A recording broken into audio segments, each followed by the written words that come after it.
Shalom Bapak Ibu dan saudara-saudara yang terkasih dimanapun kita berada. Bagaimana kabar? Semoga kita semua dalam keadaan sehat dan kita terus dalam kasih dan penyertaan Tuhan.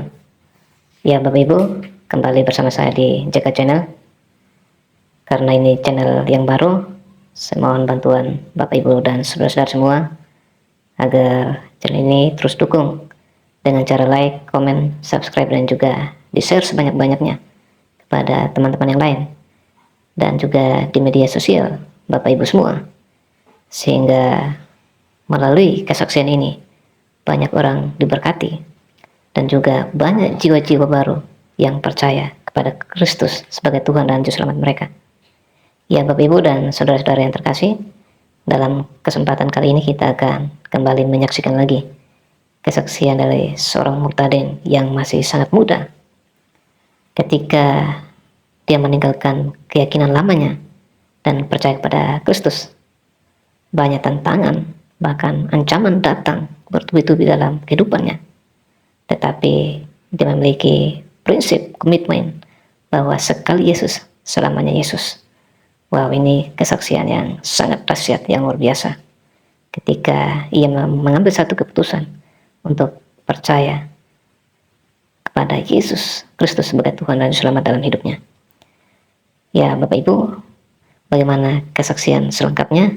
Supaya tidak makin penasaran, ya mari kita sama-sama saksikan kesaksian yang luar biasa ini.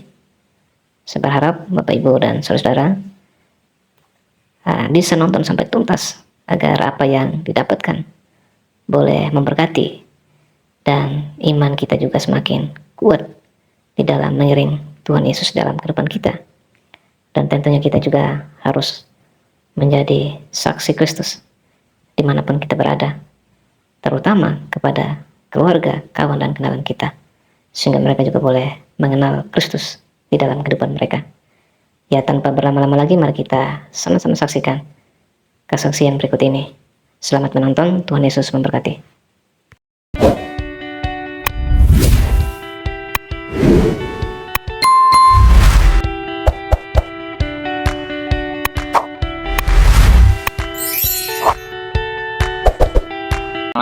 Nama saya Ibrahim Syahrin, saya berumur 27 tahun ini, dan saya berasal dari kota Padang, itu lebih tepatnya Sumatera Barat.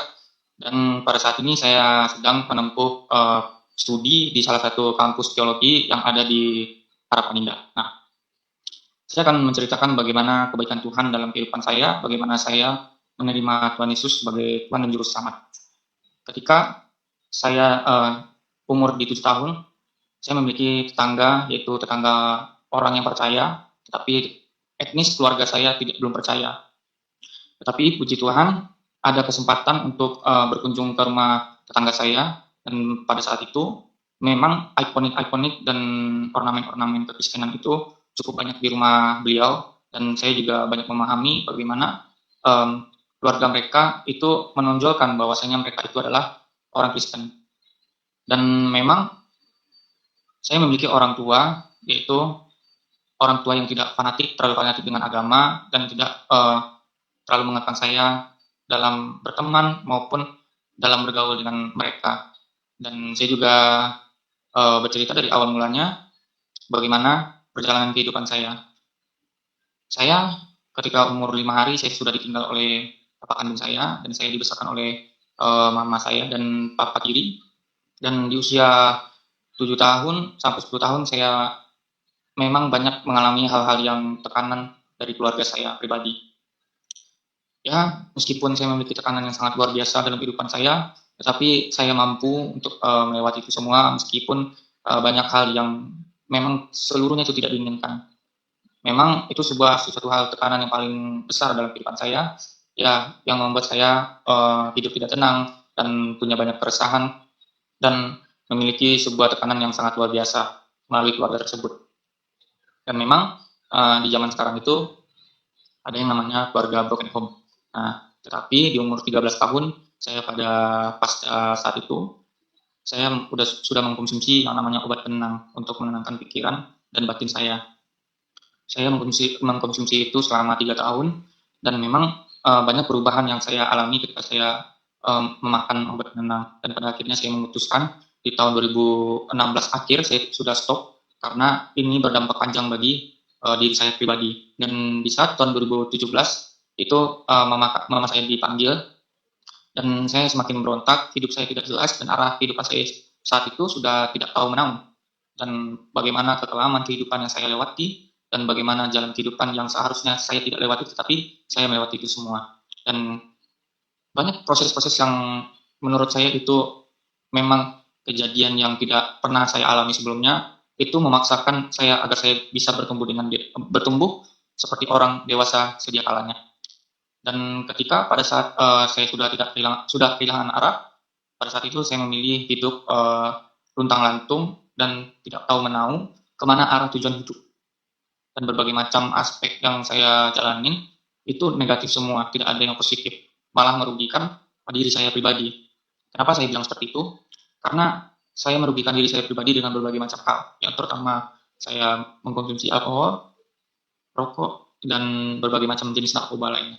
Dan pada saat itu saya belum dipulihkan, masih ada terselubung kepahitan kepada keluarga, terutama ayah kandung saya sendiri, karena beliau sudah meninggalkan saya di saat saya umur 5 hari. Dan berbagai macam hal yang saya alami pada saat ini, itu suatu hal yang mengubah hati saya, bagaimana saya untuk terbuka dan menerima apa yang saya alami pada sampai saat ini. Dan setelah saat itu, tahun 2021, saya memutuskan untuk pergi merantau ke Jakarta untuk mengubah nasib kehidupan saya, agar saya hidup berubah dan tidak melakukan hal-hal yang negatif pada saat dimana saya pernah berada. Dan saya pergi merantau ke Jakarta pada 2021, 8 Januari, dan memang pada saat itu saya memiliki yang namanya keuangan dari berbagai macam aset yang ditinggalkan oleh keluarga, terutama itu ibu saya sendiri, almarhum, dan saya menjadikan itu sebuah modal saya untuk berangkat. Dan ketika sudah sampai di Jakarta, saya hanya memiliki uang di saku itu cuma 70.000, itu untuk modal ongkos busway dari Soekarno-Hatta ke Cilincing. Dan sudah sampai di Jakarta, ya pada saat itu saya tidak ada kenalan sama sekali, dan pada akhirnya ada teman sosmed saya. Pada saat itu saya mengkontak beliau, dan memang gak jauh dari tempat Cilincing tersebut saya bertemu dengan mereka, dan saya numpang nginep di kosan dia beberapa hari. Dan selang waktu dia beberapa hari, ada suatu teman saya dari kampung itu di Bogor, dan pada akhirnya saya juga menumpang di tempat mereka. Dan memang hidupnya beruntang-lantung, tidak tahu arah, nggak tahu jalan, nggak tahu mau apa yang mau dikerjakan. Nah, ketika pada saat itu saya berpikir, ini mau sampai kapan mengalami yang namanya kesusahan seperti ini, kapan saya akan bisa berubah. Tetapi ketika saya di Tangerang di rumah saudara saya, dan saya berpikir bahwasanya bagaimana saya untuk berubah nasib saya, kehidupan saya, dengan apa yang akan saya lakukan ke depannya.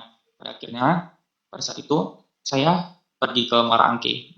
Pada saat itu saya ada dapat job, dan saya berpikir seperti demikian, apapun pekerjaan pada saat itu, nggak apa-apa saya lakukan, yang penting saya menghasilkan uang. Pada saat itu saya direkrut menjadi ABK, dan pada malam ketika dimana saya pulang beribadah dan sampai ke tempat mes, itu mesnya tidak layak, bisa dibilang tidak layak untuk ditinggalkan gitu, di tempat tinggalkan. Dan saya memilih untuk menerima itu semua. Dan pada saat itu malamnya saya tertidur, dan figur Tuhan Yesus pada saat di umur usia saya 7 tahun, dia menghampiri saya melewati yang namanya supranatural, lewat mimpi. Dan pada saat itu saya berpikir, kenapa tubuh saya semua dari ujung rambut saya sampai ujung kaki itu tidak berdaya, dan yang bisa dipergunakan adalah mulut, dan penuh dengan darah.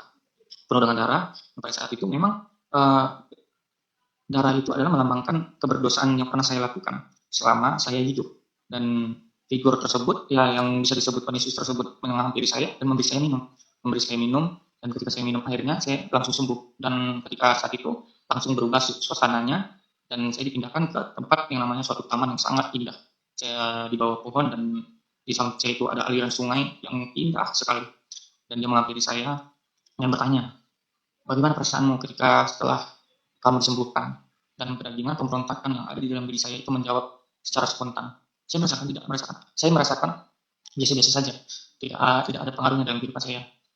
Tetapi pada saat itu juga saya berubah situasinya di sebuah ruangan yang sangat gelap, saudara-saudara. Di ruangan yang gelap. Dan pada saat itu saya bermodalkan satu lilin. Satu lilin saya disuruh untuk memilih jalan kebinasan dan jalan kehidupan kekal.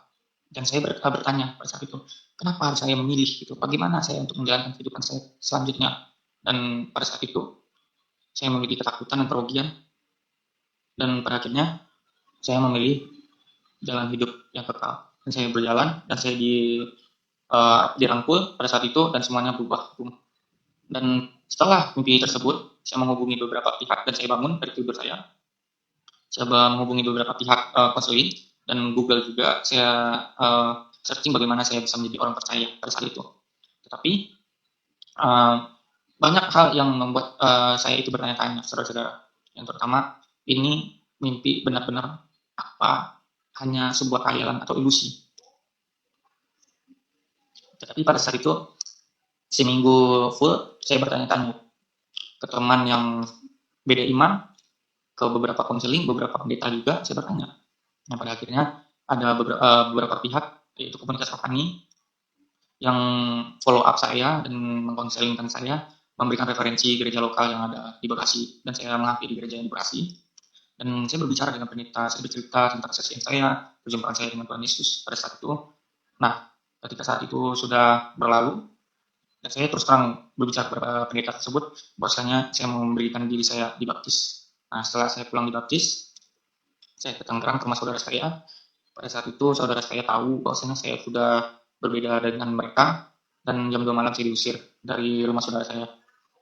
Saya diusir, dan memang betul di Jakarta itu saya tidak memiliki kenalan, nggak ada sama sekali.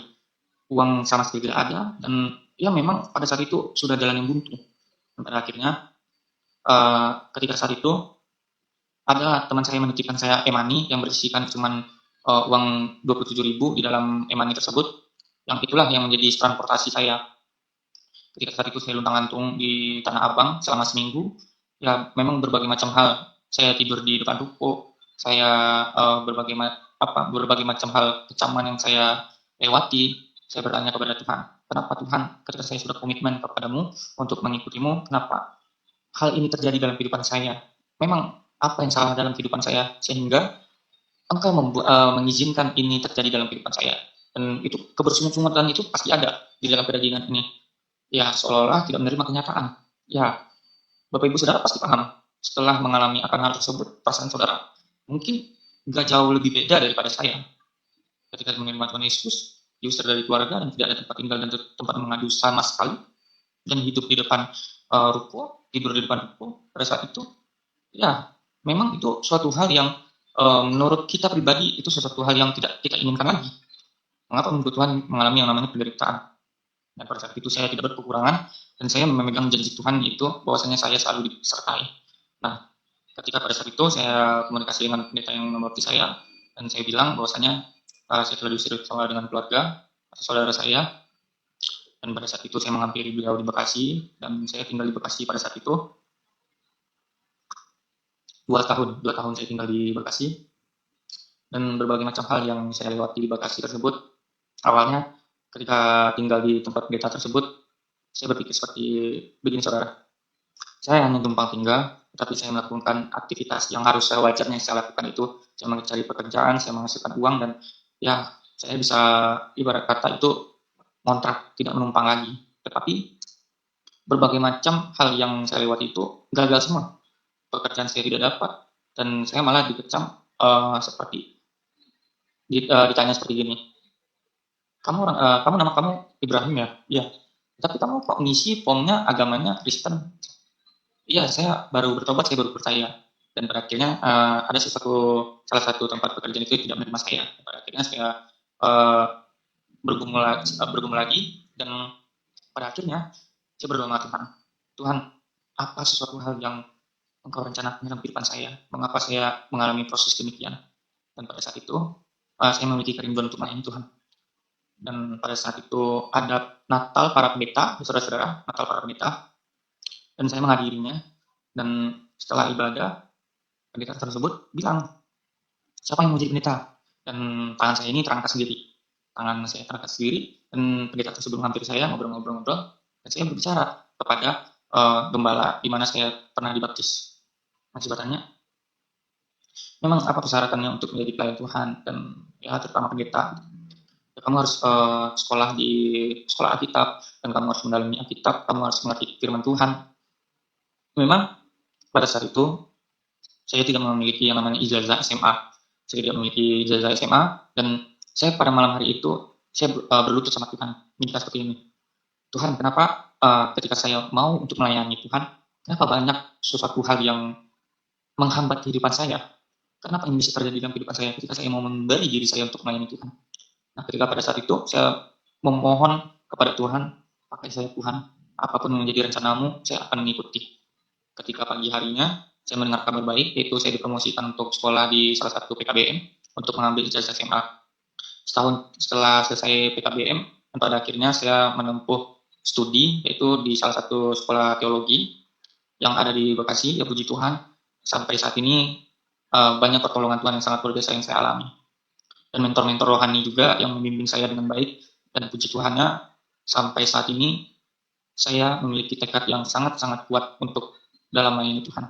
Nah, ketika saat itu pada saat ini saya di tingkat 6 atau semester 6, banyak sesuatu hal yang terjadi dalam kehidupan saya, pergumulan dan lain sebagainya macamnya, itu merupakan tantangan dalam kehidupan saya dalam melayani Tuhan. Tetapi puji Tuhannya saya mengalami sukacita, dan ya berbagai macam hal yang saya alami, ya puji Tuhan, Tuhan tidak pernah meninggalkan saya, saudara. Percayalah bahwasanya pada saat ini memang banyak anak-anak muda terutamanya yang gampang meninggalkan Tuhan, ya saudara-saudara. Itu dikarenakan mereka tidak mengerti apa artinya keselamatan.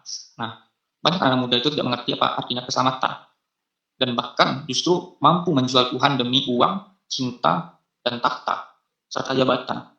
Nah, anak-anak muda sekarang pada saat ini, saudara,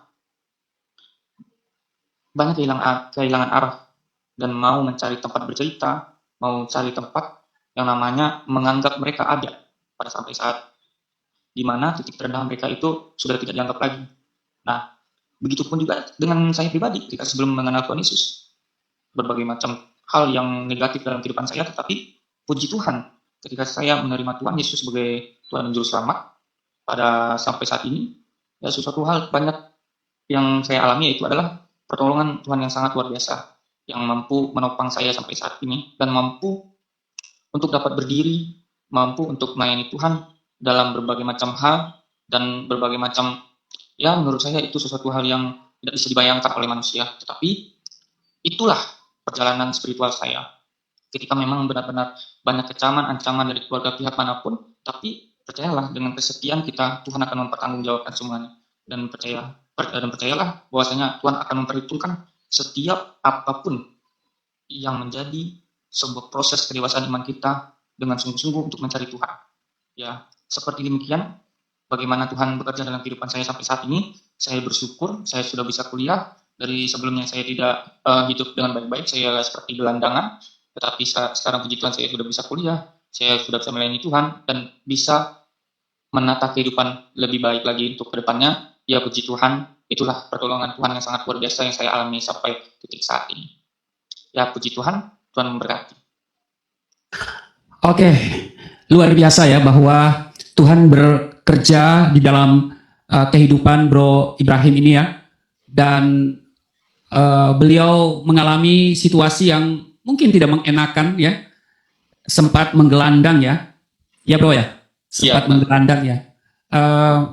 Apakah menggelandang itu berhari-hari? Ya mungkin bisa ditambahkan ceritanya, mungkin seperti saya dulu ya, saya juga menggelandang ketika orang tua saya tidak mau lagi menerima saya di rumah. Sementara saya mau datang ke orang Kristen juga seperti nggak